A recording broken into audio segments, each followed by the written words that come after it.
the crate was leaking heat. Not in any dangerous way, no sparks, no strange hums or interdimensional vapor, but the thermal signature was unmistakable. To anyone passing through Hall D-12 of the Galactic Cultural Exchange Academy, the hallway felt several degrees warmer near the bench outside. Classroom 7 Zeta. That was because, nestled on top of the bench, under a compact sun lamp bolted to the crate's rim, was 16 feet of green anaconda named Carl, coiled in a lazy heap like a particularly muscular throw pillow. And beside him, nervously double-checking the laminated permits sticking out of his backpack, sat Jay. Jay wasn't sweating exactly. He was just hyper-aware.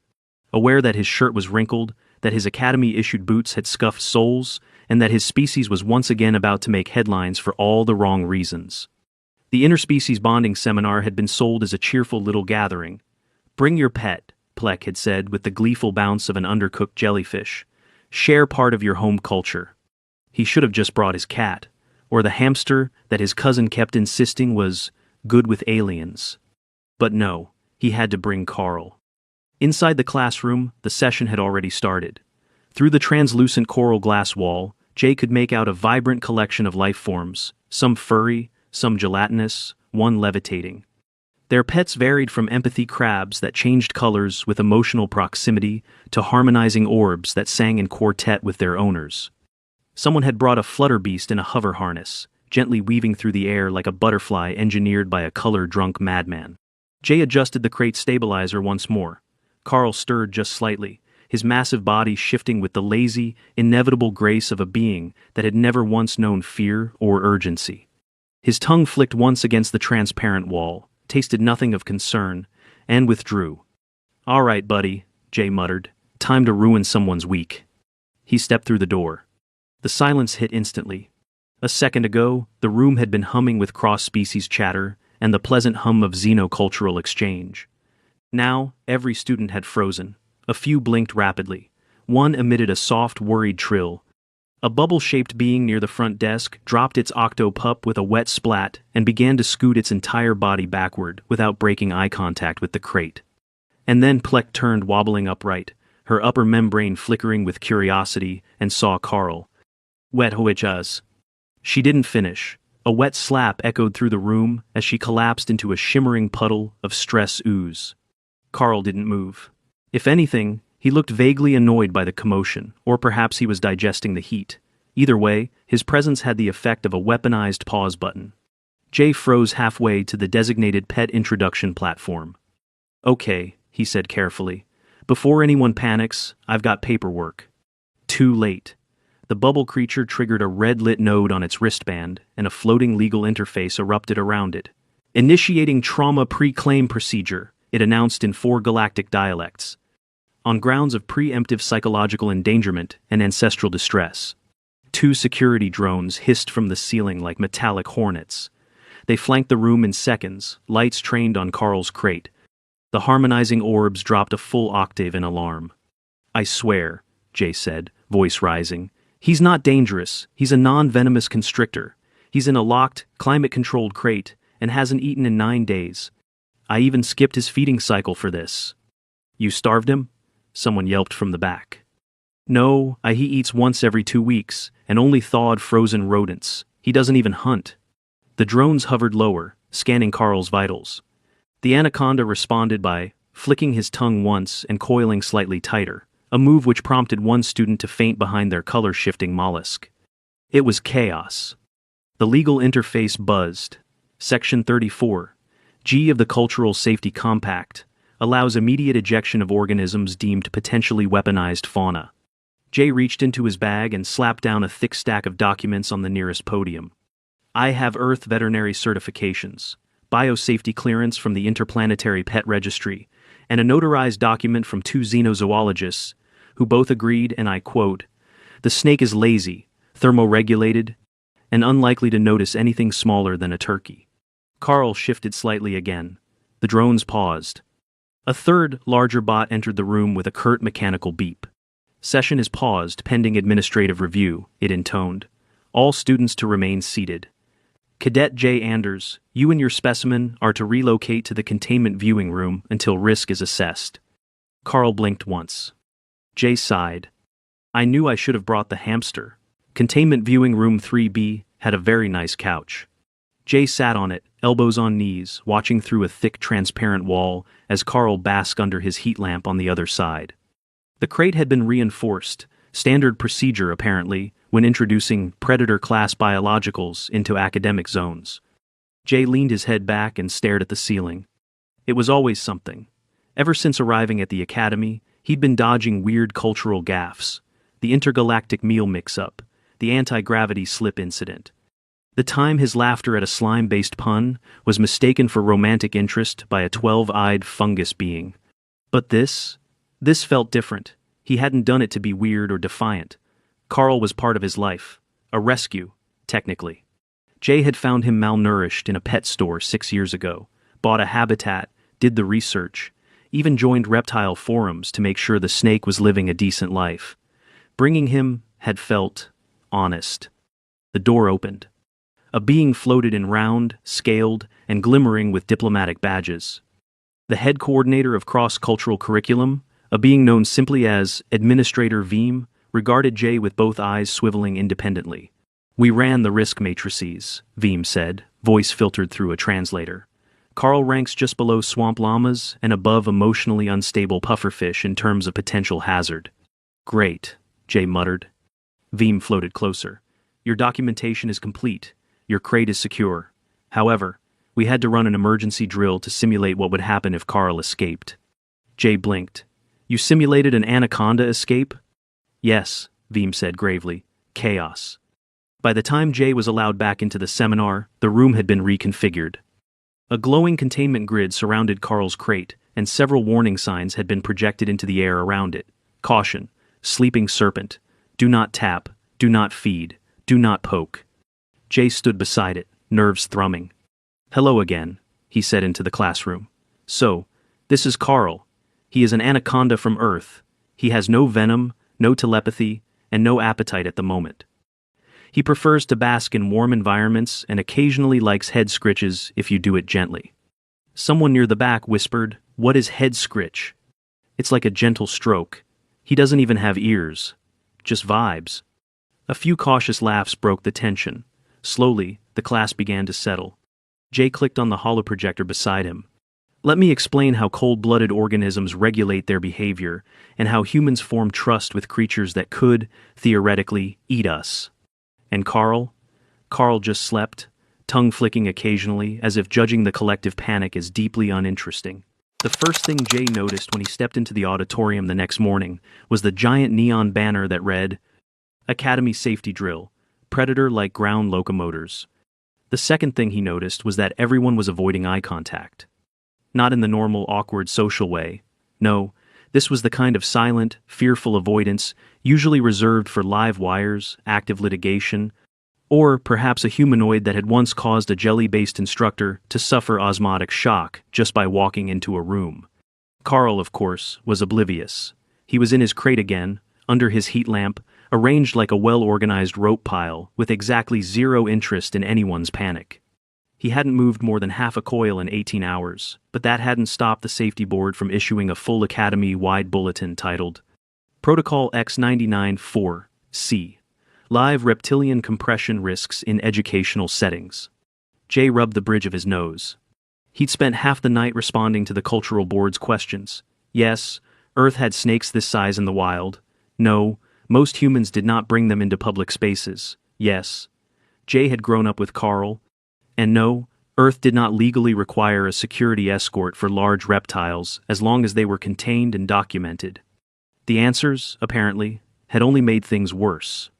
"Cadet Anders," called a firm voice from behind him. Jay turned to find a tall, stalk-eyed figure approaching, wearing an emergency preparedness sash and flanked by 2 floating orbs. The orbs beeped in soft intervals. "We'll be running the containment response simulation now. Please remain at least 5 feet from the crate." Jay blinked. "He's in a locked box. What exactly is this drill going to simulate?" The alien pulled up a holographic model and tapped a point on Carl's projected body. "Snake locomotion is poorly understood among our aquatic and aerial species. Several cadets believe he can leap, or flatten himself into a glide." Jay looked over at Carl. Carl blinked once. "Right," Jay muttered. "Leaping snake. naturally. The simulation began with a klaxon blast, loud enough to make Jay flinch. An emergency narrator voice began its speech over the loudspeaker. In the event of a reptilian breach, do not attempt to negotiate. Remain calm, avoid eye contact, protect exposed limbs. The classroom lights turned red, the walls shimmered with projection overlays of a virtual Carl escaping, his crate which, in the simulation, sprang open like a booby trap.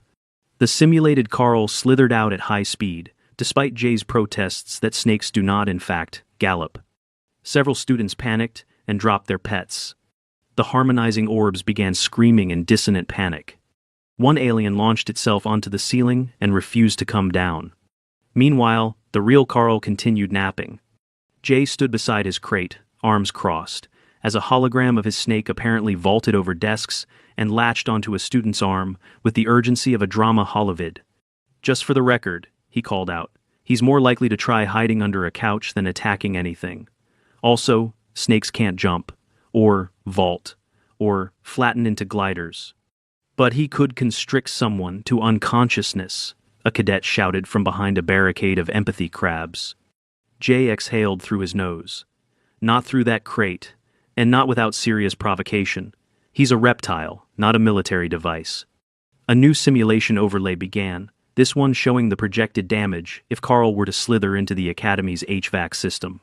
Jay palmed his face. He can't open vents. He has no limbs. Someone else shouted, then how did he evolve? The drill lasted 34 minutes. By the end, 3 aliens had formally recused themselves from the seminar, citing existential dread. A teaching assistant was in minor triage after tripping over her hoverboard while attempting a serpentine evasion zigzag, and Jay was essential Dallane, quietly planning to never attend a public seminar again. The real Carl, now fully basked and still undisturbed, exhaled a slow breath as if disappointed in all of them. Later that day, after things had calmed and the emergency safety drones were finally recalled, the class gathered for its rescheduled bonding session. Plek revived from osmotic shock and now sealed inside a moisture-stabilized hoverpod drifted cautiously into the room. "Cadets," she began, voice still slightly gelatinous with anxiety, "we recognize the incident yesterday has generated discomfort. However, the administration has concluded that Cadet Anders and his pet are in full compliance with Academy policy. The session shall resume under enhanced supervision." A visible containment field blinked on around Carl's area. Jay stepped up again. He'd rewritten his entire presentation, adding safety warnings, species-specific cautions, and even an frequently asked questions section for creatures with perception-based phobias. He turned on the holoprojector with a sigh. "Today," he said, "I'm going to walk you through the biology of constrictors, the structure of human-animal trust bonds, and the very strict guidelines that exist on Earth for large reptiles." The room was quiet. Some students still looked wary. Jay pulled up a 3D scan of Carl's skeleton. "This is what Carl looks like inside. You'll notice he has no legs, no arms, no venom glands, and no fangs. He doesn't bite. He's a slow-moving constrictor who uses his body to hold prey, not humans, just rodents in place while he eats." He pointed to the image. "But Carl doesn't hunt. He's lived his entire life in captivity. I've had him since he was underweight and sickly. It took months of regulated temperatures, proper feeding, and monitoring his hydration just to get him back to normal." There was a soft shifting noise. Jay looked down. One of the students, a small, feathered creature from the Saulic species, was creeping closer to the crate. Jay crouched down beside it. "You okay?" The being chirped. "He's not watching me. He doesn't really watch anyone. He senses heat, scent, and pressure. Unless you're a hot rat and smell like lunch, you're probably not even on his radar." The student crept forward. Carl, warmed and sleepy, didn't budge. Jay opened the crate hatch slightly. Carl didn't stir. "You want to feel him breathe?" Jay asked softly. "Just 2 fingers, right here." The alien hesitated, then reached forward. Carl's body rose and fell in an impossibly slow, steady rhythm. The student chirped again. "He's calm." "Yeah," Jay smiled. "He trusts me. That's the point. This kind of animal isn't mentally bonded like your empathy crabs or telepathic puffs. You build trust over time, through behavior, routine, respect." Around the room, more students leaned forward. Another brave soul stepped up, this one wielding its musical orb. Jay motioned for them to approach. No sudden moves. Stay warm, but not too warm. He likes consistent temperatures. The orb gave a harmonic hum. Carl's tongue flicked once. No one flinched this time. By the end of the session, Carl had been touched, admired, and carefully observed by more than half the class. Plek never came closer than 4 feet, but even she gave a gelatinous nod of approval from her hoverpod. Jay was exhausted but smiling. One of the xenopsychology instructors approached him afterward. She was tall and elegant, with 4 reflective eyes and a voice like falling leaves. "You've done something rare today, Cadet Anders. I gave a PowerPoint presentation about a snake. You demonstrated a form of interspecies trust not reliant on telepathy, chemical syncing, or genetic imprinting. It is fascinating." Jay blinked. "That's just how it works on Earth. I would like to propose a collaboration," the instructor said. "A paper on non-telepathic interspecies trust building and predator-capable fauna." Jay stared at her. Then at Carl, still coiled like a happy sledgehammer under his sun lamp. Then back at her. Sure, yeah, that'd be great." The instructor nodded. "Excellent. I will draft an abstract, and perhaps next seminar, you could introduce us to your hamster instead." Jay coughed. "Honestly, he bites way more than Carl." As the room emptied, the Saulik student came up again, gently holding a commemorative academy sash. "Can I put this on him?" Jay blinked. "I mean, sure, just let me help." Together, they draped the miniature sash over Carl's thick upper coil. It read, "Interspecies Cultural Ambassador. Provisional." Carl didn't notice. Jay gave the student a tired but genuine smile. "He's probably going to sleep for the next 10 hours. He's still the bravest being I've ever met." Jay looked at his snake, blinked once, and nodded. "Yeah, him and me both." Jay was halfway through a lukewarm synth protein bar in the Academy Commons when his comm tab vibrated with a notification stamped in bright red. "Petition has height 4792X. Request for authorization of terrestrial serpentine companion species. Ownership. Cadet initiated." He stared at the screen. Then read the subject line again. Then slowly tapped open the petition, revealing not one, but 17 distinct alien cadet signatures, complete with detailed notes requesting either ownership rights, visitation access, or import approval for Earth snake organisms analogous to Carl.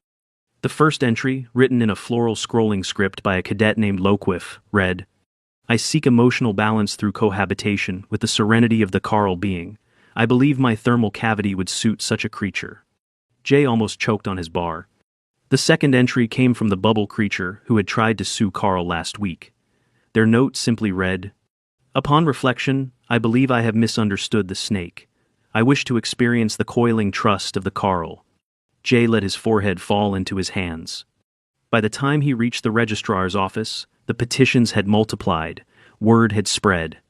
Apparently, watching a 16-foot reptile sleep peacefully, while nervous cadets approached one by one, had created an emotional pivot point in the collective psyche of the class. Carl wasn't a danger anymore. He was a symbol of peace, of calm, of trust, without words. Of course, to administration, it was a nightmare. "We can't have everyone bringing snakes," sputtered Director Cleve, a plant-based life form who produced spores when agitated, which he currently was. Jay sat across the desk, holding Carl's crate like an oversized lunchbox. "I didn't tell them to start a snake club," Jay muttered. "Carl hasn't moved in 5 hours. I don't think he even knows he started a movement." Cleve flared pollen. One student tried to 3D print a replica and keep it in their dorm pod. Another sent a requisition to Earth requesting 10 frozen rats per week. "Do you understand what this means for interplanetary customs?" Jay opened his mouth. Cleve held up a leaf-like limb. "It means I now have to explain to 3 interspecies law committees why a non-telepathic apex constrictor has triggered a multi-species desire for reptilian companionship." Jay nodded slowly. "Right. So, no snake club." Cleve sighed. "Not unless you're willing to host an approved, fully supervised educational program explaining the risks, responsibilities, and required environmental conditions of Earth reptile ownership. with mandatory attendance for all petitioning cadets, and full administrative review. Jay blinked. You want me to run a seminar? No, Cadet Anders, Cleve said flatly. I want you to convince 17 aliens that snake ownership is not a casual hobby. But if a seminar helps, run a seminar. He didn't sleep that night. Not because he was afraid he'd been through worse, but because he now had to summarize years of reptile care knowledge into a culturally translatable, scientifically accurate, alien-friendly crash course. He spent 4 hours reformatting Earth temperature scales, another 2 rephrasing prey size into politically neutral terminology. He even added a trigger warning for those from predator-traumatized planets. By dawn, he had a title: Coils of Trust, A Human Guide to Serpentine Care, Risk, and Reward. The next day, the seminar room was packed. Jay stood at the front, Carl resting in a reinforced containment habitat behind him, surrounded by infrared panels and a cooling unit that hissed occasionally. The audience was wildly diverse. The bubble creature was front row, now wearing a shirt that said Team Carl. The Saulik cadet chirped excitedly beside a stack of notebooks. One insectoid cadet wore protective goggles and refused to sit within 10 feet of Carl, but still took notes with manic precision. Jay took a breath. Let's begin with the basics. Snakes are not pets like cats or dogs. They don't bond in the same way. They don't cuddle, they don't fetch. They thermoregulate, they hide, and they eat prey roughly once every week or two. Handling is limited, bathing is monitored, and you must understand their body language. A hologram appeared beside him, Carl in a coiled, relaxed posture. This is a calm snake. Another image, Carl stretched, slightly S-shaped. This is an alert snake, not dangerous, but watch carefully. Final image, a defensive S-curve, mouth slightly open. This is do not touch me or you'll regret it. A gasp echoed through the room. Jay nodded. Respect the signals, always. And feeding? Do not ever handle your snake before or after food. Misidentification bites happen. You won't like it. A cadet raised a shimmering tentacle. Do humans survive bites? Jay shrugged. Depends on the species. Carl wouldn't bite unless terrified, but a mishandled snake might. Recovery depends on location, depth, and whether you pull away. That's how fangs tear. And yes, sometimes that means stitches. Half the room flinched. Jay pressed forward. Now, sanitation, weekly substrate changes, regular humidity checks. You'll need a thermostat, hygrometer, backup power source, and escape-proof enclosures. If your pet disappears in a shared dorm pod, we're looking at a full emergency lockdown. A hand shot up. But what if you sleep beside it? Jay blinked. Do not ever sleep next to a snake. They don't want to snuggle. If you're warm and smell like food, that's a problem. There have been cases on Earth where pet snakes were found measuring their owners for potential swallowing. Just don't. Silence. Jay let it sink in. Then he added, and if you're thinking of feeding live prey, don't. Ethical standards aside, prey can injure the snake. Always thawed, always verified, and never more than once every 10 to 14 Earth days. The Saulik raised a timid claw. Carl has not eaten in days. Is he okay? Jay nodded. He's fine. Scheduled feeding is tomorrow. He's healthy, temperature regulated, and prefers rat-sized meals. Another cadet whispered. He eats whole beings? Jay shrugged. Rodents, yes. With a powerful jaw and slow digestion. If you can't handle that, you're not ready for ownership. The bubble creature raised a pseudopod. But he trusts you? Jay looked back at Carl, still snoozing under his lamp, oblivious to the lecture about his habits. Yeah, he said quietly. He does, and I trust him. But it took years. That trust isn't psychic. It's earned. Over routine, care, respect. You want a snake? That's what it takes. The room was quiet. Jay powered down the projector. That concludes today's seminar. Questions? A dozen appendages shot up. Jay sighed, smiled faintly, and pointed. All right, one at a time. Let's talk about appropriate prey sizes first. By the end of the week, 15 of the 17 petitioners had withdrawn their requests. Some cited feeding discomfort. Others, habitat maintenance. A few simply realized they were trying to adopt an alien symbol of calm to soothe their stress, not realizing the actual maintenance required to keep that symbol alive and safe. But two cadets persisted. The Saulik, who had now named a simulated serpent Little Carl, and the bubble creature who, against all odds, had passed every single test Jay had written, including the emergency mock habitat escape drill. Jay was weirdly proud. Both cadets were placed into a supervised mentorship program, with Jay as their advisor. They wouldn't be allowed to own snakes until graduation, and only with planetary approval, but the groundwork was there. The Academy, meanwhile, quietly added Earth-based reptilian containment standards to its official safety manual. Carl napped through the whole thing. That evening, Jay returned to his dorm and opened Carl's crate. The snake uncoiled with his usual glacial grace and slid into his enclosure, positioning himself in his usual S-shaped sprawl beneath the fresh heat lamp. Jay leaned on the edge of the habitat. "We survived a drill, a seminar, and a potential interplanetary panic. You know that?" Carl flicked his tongue once. Jay grinned. "You're officially an ambassador now, buddy." He reached in, slowly, carefully, and gave Carl a light touch behind the head, just enough to feel the slow inhale of breath and the muscle beneath smooth scales. Then he stepped back and let Carl settle. Outside his window, a student passed by wearing a shirt that read, "Pulling a Carl, trust without words." Jay shook his head, smiling. He hadn't meant for any of this to happen. But maybe that was the most human thing of all. 2 standard weeks later, Jay stood beside a podium in the Great Hall of the Galactic Cultural Exchange Academy, wearing his formal cadet robes pressed, polished, and featuring an added patch stitched on that morning. Cultural Cohesion Initiative. Live Trust, Display Certification, Level 4. He was also holding a snake hook in one hand and a thermal-regulated crate in the other. "Still feels weird, buddy," he muttered under his breath.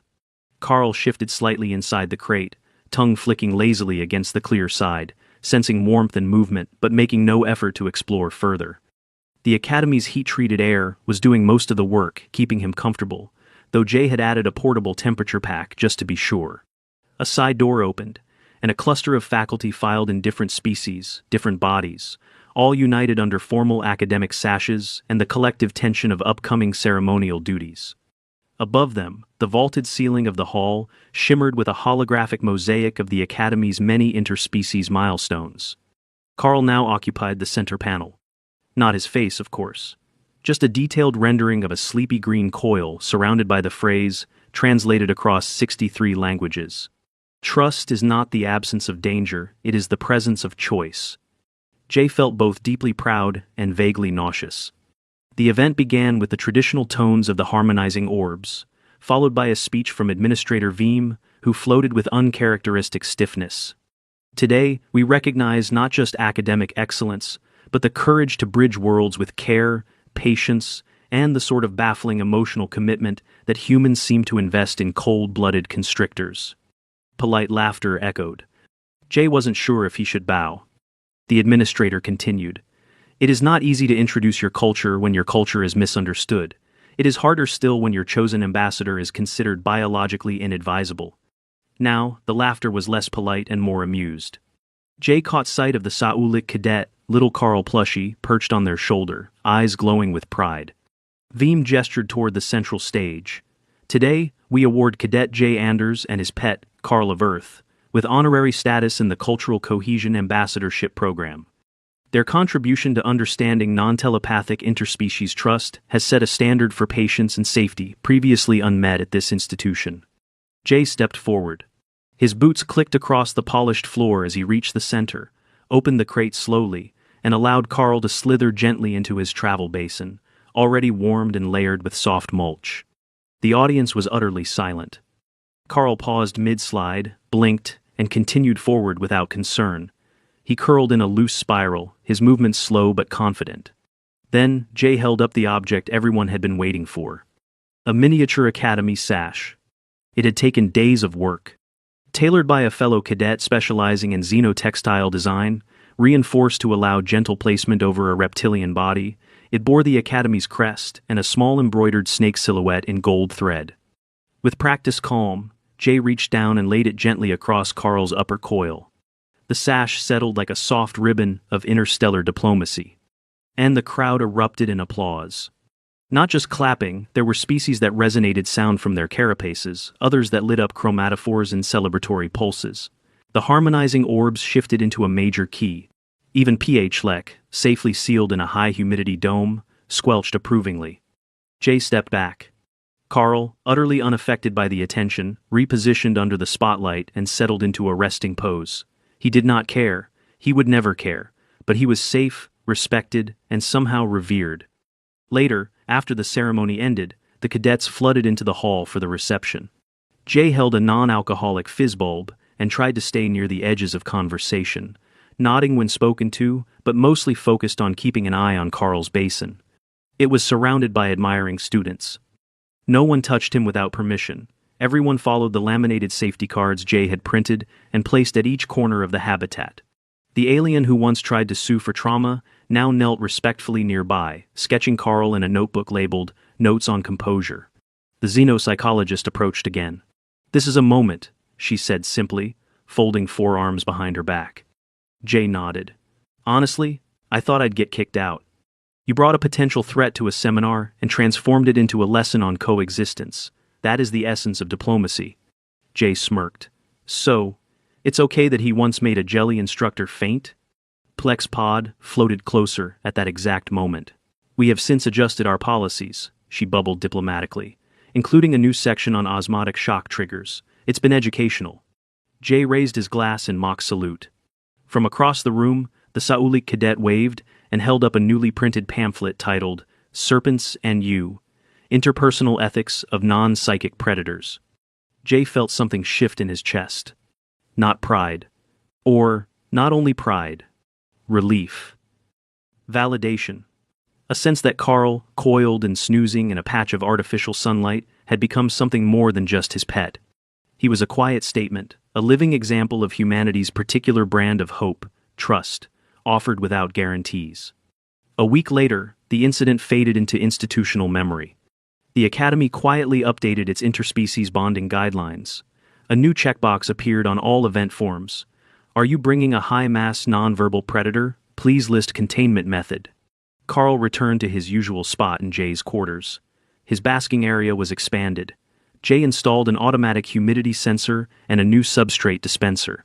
The petitions faded, replaced by respect. The phrase "pulling a Carl" became slang. It meant different things to different species. To humans, it meant walking into a room full of confusion with unshakable calm. To the Saulik, it meant building trust where no connection existed before. To Plek, it meant planning for worst-case scenarios with extra gel packets. To Jay, it meant remembering that adaptation wasn't about fitting in. It was about choosing when to stay still, when to move forward, and when to wrap carefully around the moment and make it yours. On Earth, snakes were often feared, misunderstood. Carl didn't care about any of that. He only cared that his basking light was on, his crate was clean, and his next rat would be served thawed. And Jay? Jay was just happy the class had brought their pets. Because he'd brought his too. And against all odds, Carl had stolen the show.